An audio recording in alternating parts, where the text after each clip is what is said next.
fact, already the European Talent Cup, winning the title last season. He started pole position today, and this is your grid for the European Talent Cup race. From pole is Carlos Cano, alongside Lucas, Fernando Bujosa. Row 2 is Ramadhipa, Osorio, and championship leader Longarella. On row 3 is Marulanda, Borg, and Tines. On row 4, Perez, Miroslavo, and Almeida. Franjaville, Rodriguez, and Galan behind them on row 5. And on row 6, Sanchez, Gutierrez, and Florin.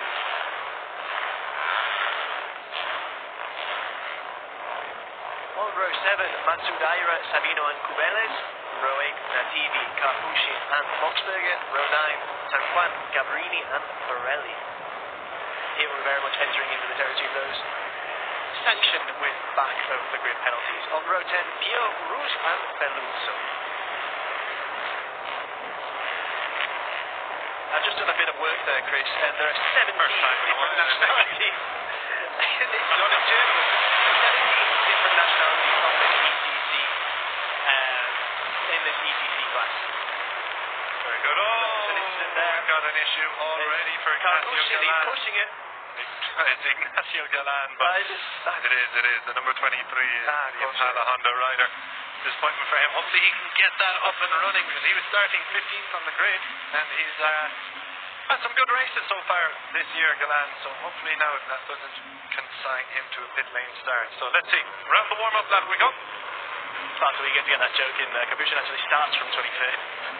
I know, you've been building up to it all weekend, and well, you normally only get one opportunity for lead. Yes, exactly. Double long lap penalty coming your way, Mr. Doherty. So, we're just about to get underway here, just coming around the final sector. This is going to be probably one of the crucial areas you'd have to imagine in the race. We've seen it plenty of times. Down the right to left, 8 to 9, reverse corkscrew. Long lap penalty is there. We'll see some riders going through there, getting their practice in. And with the European Talent Cup, as it always is on these machines, slipstream will play a huge role, you would have to imagine. So that's where it's going to be really interesting in the fourth sector. Having navigated around the long looping sector 2 end into sector 3, then we have the left to right at 12:13. Before another right to left at 14:15, overtaking opportunity galore across those corners. But you would have to imagine, if it is a tight group, coming around that back straight with the long looping left-hander, double left-hander onto the finish line, that's where it's going to be won and lost this race. You would have to say. You would have to say. You've also used a conditional there, if there's a tight group. I feel like in the EGC, there's no if there. This is always a race that delivers incredibly close, high-octane action from start to finish, and I fully expect that here in Aragon we're going to see something very, very similar. Yeah, unfortunately for Ignacio Galan then, he has been consigned to the pit lane. Less than ideal start to his day. Well, let's see what he can do. He was meant to start 15th on the grid, but now he will come and join the back of the group. It's going to be a mission from there to get into the points. But let's focus on what's going to happen out front, because Carlos Cano is rolling up the pole position. The UAX 72 Wirefox rider. Absolute jewel in the crown of Emilio Alzamora's team. Emilio Alzamora very much knows how to pick a rider. Carlos Cano, European Talent Cup champion, huge potential. Rider Riati at Junior GP. He's not doing too badly either, so you have to say, Alzamora, he's got an eye for these things. Yeah, Marc Marquez was in there too. Absolutely. There's a reason why he's one of the most revered figures. A certain unknown rider, Marc Marquez. So, we are ready to go then. We're just waiting for the flag, the red flag to go, and he does. Keep an eye on the number 1. Left to the screen, Carlos Cano starting from pole position, eyes on the lights though. The reds are rising, and we are about to get underway, and we are underway for the European Talent Cup race. And Carlos Cano goes straight in the middle, but brilliant start from Fernando Bujosa. Oh, that's a big, big crash at the back of the grid. I'm not sure who that is. Hopefully it's okay. That's a big, big crash. But Bujosa has taken the lead here, and Carlos Cano is in second position. Big crash at the start, but let's focus on the action at the front. Carlos Cano has dropped from pole position into second. Fernando Bujosa leading. Brilliant stuff from Bujosa. Alvaro Lucas is very much in contention as well. Yeah, Bujosa here really starting as he means to go on. Yeah, are we And then we do have the red flag there. Red flag has come out. Red flag has come out, and rightly so. Seeing that. Rightly so. We'll hope the rider involved is okay. We'll confirm exactly what happened as well as quickly as we can. Yeah, we will bring you the latest updates as soon as we know, but obviously safety is paramount here. That was a big crash, so let's just hope that all the riders are okay. We didn't quite catch who it was. Yeah, it seems to be towards the back of the grid. But the red flags are out, and we'll bring you updated information as soon as we have it. But let's just hope all riders make it safely back to the pit lane and their box. Yeah, absolutely. Just manage to keep themselves focused for when we hopefully get this race restarted as well. Yeah. So, we haven't completed a lap yet, so it was only half a lap gone. Carlos Cano started from pole position, but it was Fernando Bojosa who got the dream launch from the line to take the lead. It was an excellent start from Bojosa, really. Yeah, after that win in France last time out, well, he got away exactly as he would have wanted to. As we come down the penultimate corner.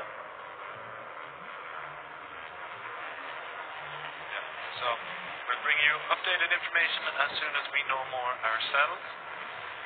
But here you can see all the riders are coming into pit lane.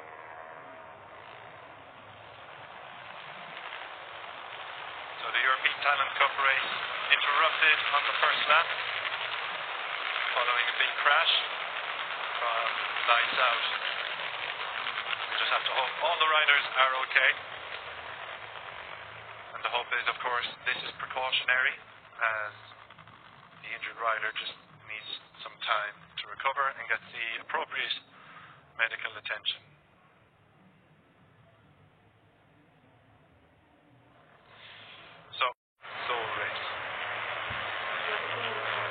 By that, would you like to see more ETC action, Chris? Oh, absolutely. Absolutely. The question is then, if you can only have two ETC races, which race of Junior GT and Moto2 do you do? I would say let's just do double races for all of them. So yeah, European Talent Cup, definitely one of the highlight races of any Junior GP weekend. Always unpredictable. So, just riders coming out of the pit lane. This is a deciding lap. This is, of course, the reverse angle of the reverse corkscrew, which is right to left. The long lap penalty.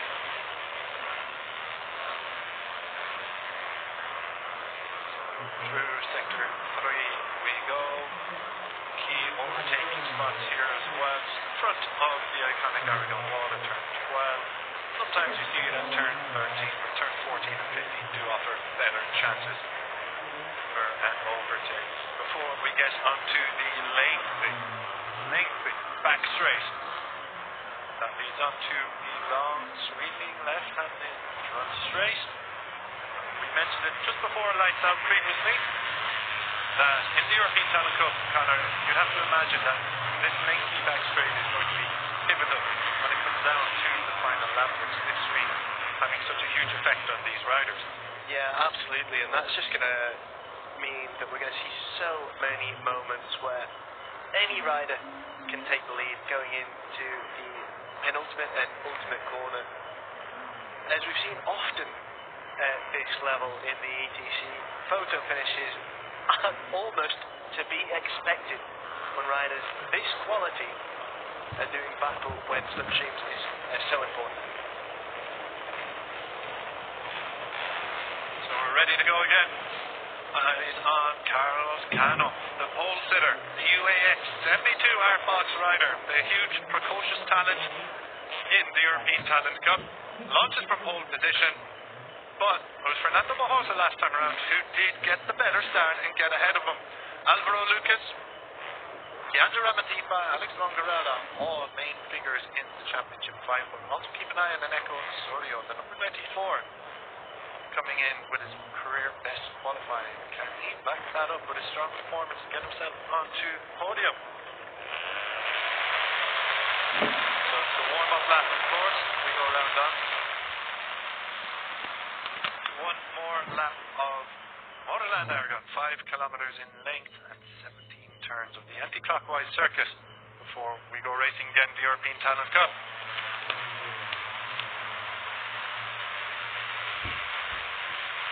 I do wonder what Carlos Cano is going to be offering for us here today. Obviously he won in one of the 2 races here last year in the ETC as he stormed to the European Talent Cup trophy. This time around, as we mentioned previously, he's not perhaps been delivering according to the incredibly high standards that he himself has from pole position. He's in an excellent place to try and remedy that and really have an inflection point in his season. Yeah, his one-lap pace throughout this season has been outstanding. 3 poles already in 2025. There have been has been victories, of course, but just not the same level of consistency we saw when he battled Morelli for the title last season. However, on pole again here, you would have to fancy him to be among the lead riders here, even when he does crash out. Last time out it was in a battle for a victory with Alex Longarella, the championship leader.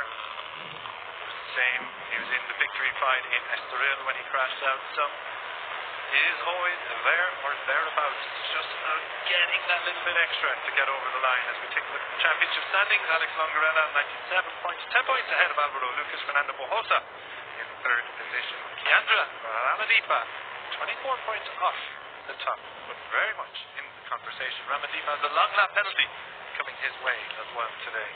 Yeah, and Carlos Cano just missing out on that list that we had on your screens there. He is currently 5th with 65 points, still in the top 5 despite those 2 quite significant crashes, meaning that he was unable to take points in race 1 in Estoril and race 1 in Bangkit in our previous round.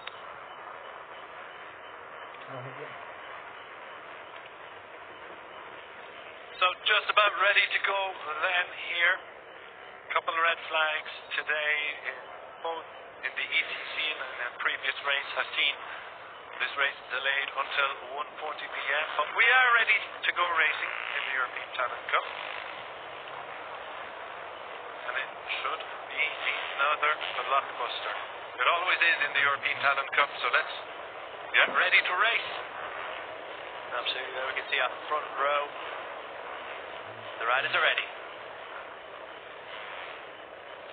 So it is Carlos Cano launching from pole position, but Fernando Bojosa will be looking to repeat the trick. Will lightning strike twice here in Aragon, and will the 69 of Bojosa get ahead of the number 1 for the whole shot, or will we see another rider come to the fore?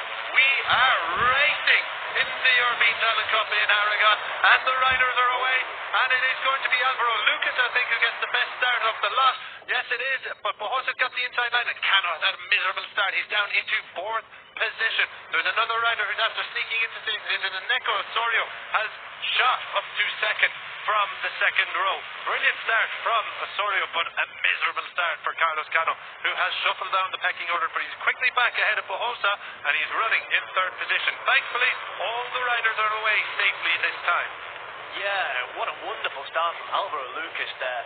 He really took advantage of the fact that our pole sitter kind of wasn't able to get away as well as he wanted. It now looks like he's dropped down to 4th. However, briefly, as Bojosa gets ahead of him, yeah, the 2 rivals in the championship, rivals on the track right now, as Neko looks to get ahead there, trying to make a move on Alvaro Lucas, unable to do so, but this is very, very tight as we come down the reverse corkscrew. Yeah, absolutely dream start for Neko Osorio. We asked if he could back up his qualifying performance. He absolutely can. That seems to be the message he's sending out, because he's about to go for the lead ahead of Alvaro Lucas. Will he get in front of him? They're 4 abreast. It's going to be, well, Neko Osorio is going to be relegated to 4th position here, I think. Cano has run it wide, but Bojosa has taken the lead. They went 4 abreast there into turn 12, and it's Bojosa who has come out on top ahead of Lucas with Cano, and then I think that Kiandra Ramadhipa has just gone a little bit wide into turn 14. Yeah, absolutely sensational there from Bojosa. We just saw a 2-in-1 overtake there to claim the lead, to claim P1 just ahead of Alvaro Lucas now, who also is using those slip tunes to try and get as much speed as possible as we head into turn 16. Yeah, Bohota leading here, but Eneko Osorio is having a little luck on the inside. He's running in P3, but Alvaro Lucas shuts the door in front of his face, and Osorio now has the wider line. Will he get the better drive going out onto the front straight? But Bohota doing brilliantly to lead this race. Will he lead going into turn 1? It certainly doesn't look like it because Eneko Osorio has pulled out wide, but as Osorio has a moment. So Bohota has dropped to third position, and Alvaro Lucas now in the lead. Carlos Cano is fourth, championship leader. Alex Ongarella is fifth. Kiandra Ramadhipa leads. Travis Borg and Finn Cratterquill, Mateo Marlanda and Idan Rodriguez complete the top 10 as things stand. And there you have confirmation. Kiandra Ramadhipa can now serve his long lap penalty. Keep an eye on the number 32, the long lap penalty. Luke is just coming up here. This is turn 7. Long lap penalty loop is at after turn 9. Will Ramadhipa peel out to try and serve it? But it's all chopping and changing in this battle here. Ramadhipa has moved into third position with Bohota in second. Alvaro Lucas leading the way. Ramadhipa does come out, So it's tremendously unfair to say keep an eye on a rider, in particular in an ETC race, when it's chopping and changing like this. I mean... Yeah, Ramadhipa, let's see where that. He was riding in third, fourth position going into that. I think he has slotted quite far back now. Yeah, he's dropping down. That is into 15th position.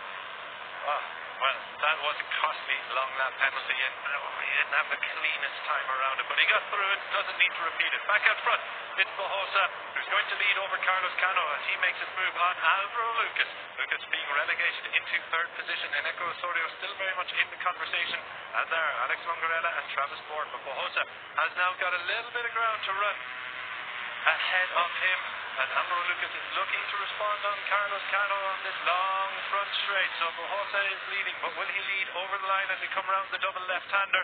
The long sweeping left-hander. It's Cano in second, ahead of Alvaro Lucas, and Osorio in fourth position. We saw it all chop and change last time around. Leading over the line, it's going to be Bohota, I think, but look how tight it is getting. It is very close. Alvaro Lucas has got the inside line. Is he going to make it stick? He will for second, but Carlos Cano takes the lead. That's exactly the kind of thing that we were talking about earlier when we mentioned slipstream, when you come off that back straight. And just incidentally, we have seen confirmation there of double long lap penalties for Travis Borg and San Juan there, so they'll have to be aware of that as well. Yeah, Cano in the lead, I think, here briefly. Yeah, it's Cano in the lead. Carpushin with a new best race lap as well. Yeah, so Carpushin was slapped with a long lap penalty, but with the back of the grid start, I should say. But you know where he is, Connor? He's in 9th position. He is Carpushin his way up through the field, and that is how you slip in it. No, wonderful, well done. And master at work. I know. Carlos Cano then leading, but yeah, keep an eye on Yaroslav Karpushin, because he did start at the back of the grid. He's got a habit of doing this in 2025. Doesn't need the kicker standing around it. Starting deep from the grid, pushing his way into podium potential. So the number 70, he's just in between Finn Cratterquill and Idan Rodriguez. And he's moved ahead of Cratterquill now. He's behind Marolanda, 1.4 seconds off the lead as Cano runs it a little bit wide and onto the green there. Yeah, and he's just had his fastest sector 2 as well, so if he can keep improving his pace, then he's definitely one to watch. Yeah, with all this chopping and changing out front, Cano now has led for a couple of sectors, but the race hasn't settled down into a rhythm, the rhythm being that there's chopping and changing, so that is going to bring riders further back into it. Like, I mean, you can see the wide shot here. How many riders is that, Connor, in this podium battle? There's very little to separate them. Bohota then takes the lead. 13. Quick observation. 13, you say?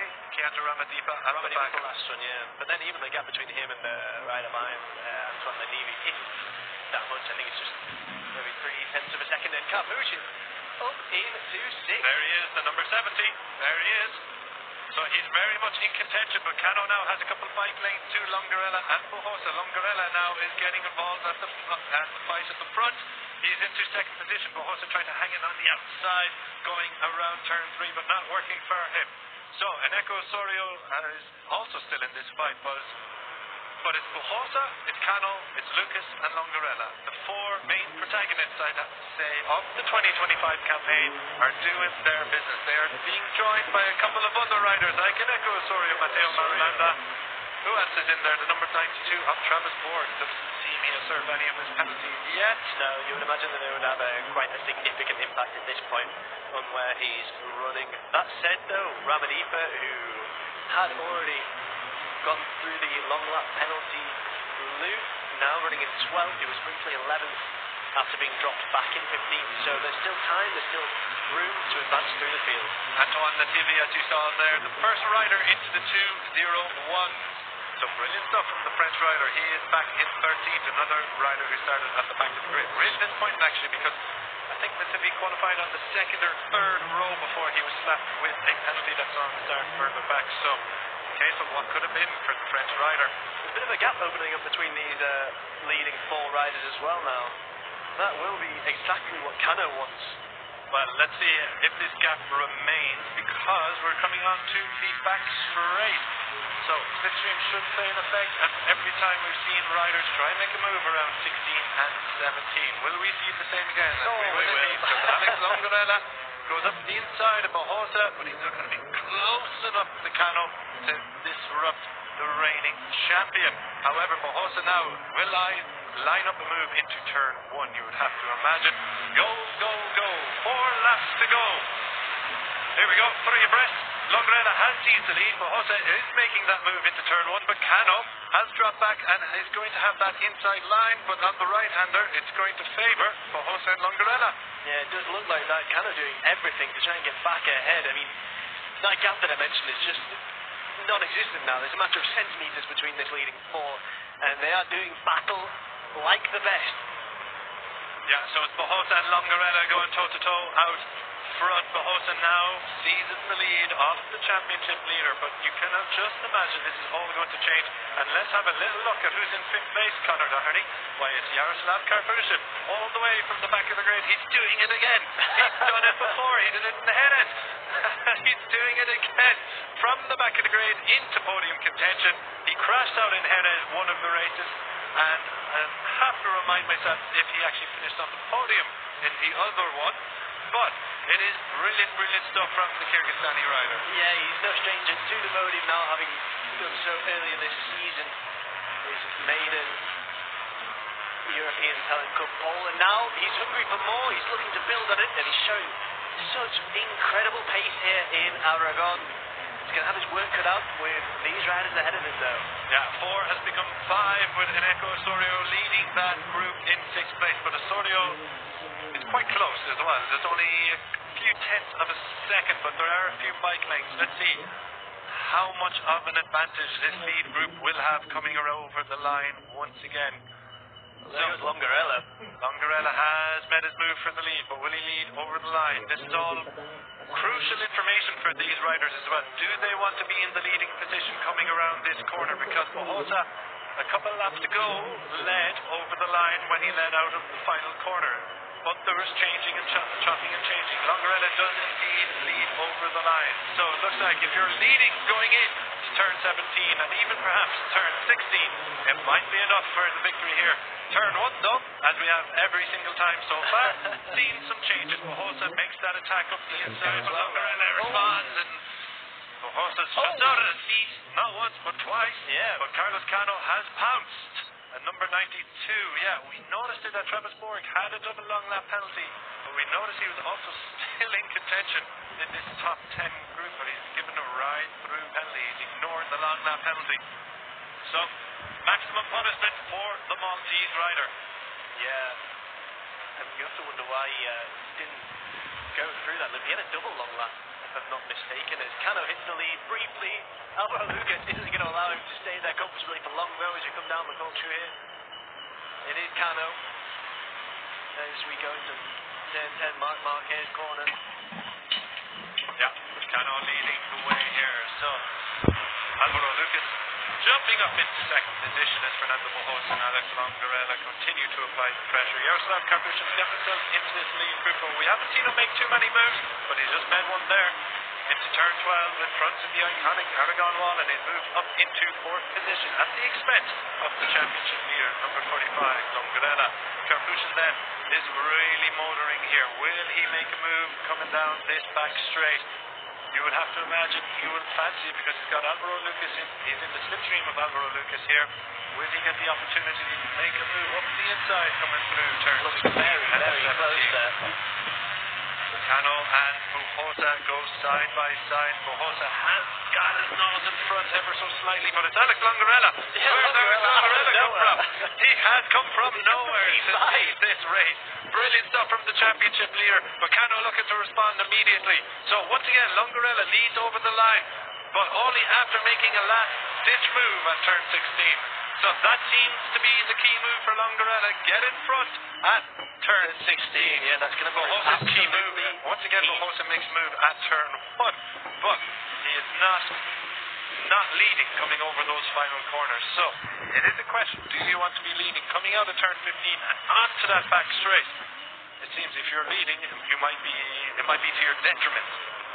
Yeah, I mean, you have to be incredibly intelligent here. It's an elaborate game of chess putting everything together here for these riders in the ETC with the slipstream and all of the different variables that they've got to keep in mind. It's going to be so difficult to call this one because any of these riders is capable of making the move at the right time. We're just going to have to see who is able to deliver. And as you mentioned, turn 16 looks like it could prove absolutely vital. Yeah, plenty of fireworks left in this one. We've been focused on the top 5 for some time now as we look at Travis Ford, who's got a ride-through penalty coming his way. At this stage, you would imagine he probably isn't going to take it, and we'll just have to deal with the consequences post-race. Pujosa then leading Cano over Longarella coming through turn 12. So once again, let's watch and see what the strategies are here. It's going to be Pujosa leading coming onto the back straight. Will Cano dive up the inside? Carpucci and Longarella going side by side, just behind them in the battle for P3. Alvaro Lucas keeping his powder dry as well. But plenty of fireworks left in this one as we have just over 1 lap remaining. It's Pujosa over Cano over Longarella. And Longarella is now making that move we've seen him do on a number of occasions over the last couple of laps to look for the inside line at turn 16 as Cano does take the lead. Longarella's got that inside line. Pujosa's down into 3rd position. But it's Carpucci who fires it up the inside on 1, 2, 3 riders. Carpucci, brilliant. He's going to lead over the line, coming on to the last lap, but they go side by side. Or he might not lead over the line. He didn't get the drive out the corner, and that could prove crucial. Brilliant stuff. It's going to be Cano, Pujosa, Longarella into turn 1. Carpucci all of a sudden is back down into 5th position at the expense. But Alvaro Lucas moving into 4th at the Kyrgyzstani rider's expense. So it is, as you say, a high-speed chess match here. We've seen a number of strategies adopted at that last corner. Carpucci taking 3 riders in turn 16. A desperate lunge up the inside, but he did not lead over the line. The 2 times Longarella led over the line, he took the tight turn 16 line and managed to keep it, get the drive out. So that seems to be the move to go for here. But we've only got, about 10 corners remaining as we come through turn 7 into the reverse corkscrew. And it's 3 abreast. You can't do that as a reverse corkscrew, lad. Oh, this is absolutely incredible racing from these riders there, demonstrating their intelligence. Who's going to be the rider to declare checkmate? It could be at any point here as we go into the final 2 sectors. We're approaching turn 12. Is anyone going to make a move here? Yeah, you saw Emilio Alzamora and his team, the 72 Arpos team, nervously watching on as Carlos Cano looks for victory. He's riding in 3rd position. It's the championship leader, Alex Longarella, who has the advantage. Through turn 14 we go with the all-important turn 15 and back straight coming up. So it's Alex Longarella who is leading on the back straight. Pujosa in 2nd, Cano in 3rd, 46 Alvaro Lucas in 4th, with Carpucci just behind in 5th. Longarella holds the advantage, but for how long? Here we go, the all-pivotal moment of the race. Cano look at Cano, putting the himself inside line, and Cano is going to take the lead here, isn't he?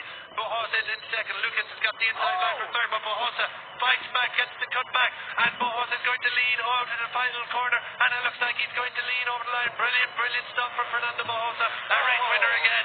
It's Cano in 2nd, and Carpucci pinches 3rd. from Alvaro Lucas, I should say, and Alex Longarella, the championship leader, is in 5th. And now we can catch our breath. Yeah, now breathe for a moment, because that was absolutely sensational. I think we have to say it wasn't just the last lap, it was the last lap and a half, because once again, turn 16 going into that last lap was absolutely vital, and then we saw again how Bujosa dealt with that problem. He put all of his pieces in the right position, and what did he declare, Chris? Checkmate, I believe. Absolutely, he was so intelligent. What an inspired ride from Fernando Bujosa.